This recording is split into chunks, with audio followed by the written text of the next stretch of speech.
Hey guys, what is up and welcome back to the channel. In this video, I'm going to be taking a look at yet another awesome custom shrine mod. However, this one is a little bit different than anything we have seen before.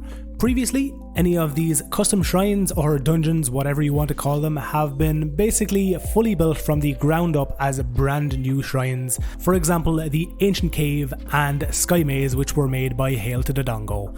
Those shrines or dungeons are absolutely sick, and if you haven't checked them out, I will leave my videos covering them down in this video's description for you to check out. This dungeon is a little bit different, however, since it is a full and complete port of one of the most popular dungeons in the Legend of Zelda Skyward Sword, the Earth Temple. This mod was created by Kreny or Kreny, I'm sorry if I butchered your name, dude. And down in the description of this video you will find a download link for this mod if you wish to try it out right now. One thing I want to make you aware of is the fact that this mod has two versions, the first of which is for if you do not own or have the DLC installed on either the Wii U or a Cemu emulator, and the second is obviously going to be a version for if you do have the DLC. Any install instructions for getting this mod up and running are going to be listed at the mod page down in this video's description, and again, if you're having any issues whatsoever in getting it set up either on your Wii U or on a Cemu emulator, don't be afraid to join either the modding Discord or my own Discord, links to which you will find again down in this video's description. As with any of the previous custom shrines or dungeons I've covered in the past, any impressions that you have on this brand new one would be greatly appreciated, so please do not be afraid to leave a comment down below. I'm going to leave you guys with some of my gameplay highlights from my own playthrough of this dungeon. I'm playing it currently at a locked 60 frames per second at 1440p, with practically all of the Cemu emulator enhancements enabled to give me the best possible gameplay experience. And again, if you want to get this awesome emulator set up on your PC, you'll find my full and comprehensive guide linked down below also. Hopefully you guys are going to have as much of a blast with this new custom dungeon as I have been having in the last few days. Once again guys, thank you very much for checking out this video. If you enjoyed it, please remember to hit the like button, as it really does help with the visibility of the video and the growth of my channel. And also remember to hit that subscribe button if you want to see all future videos from me. Have a great day guys, and I will see you in the next one.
Hip.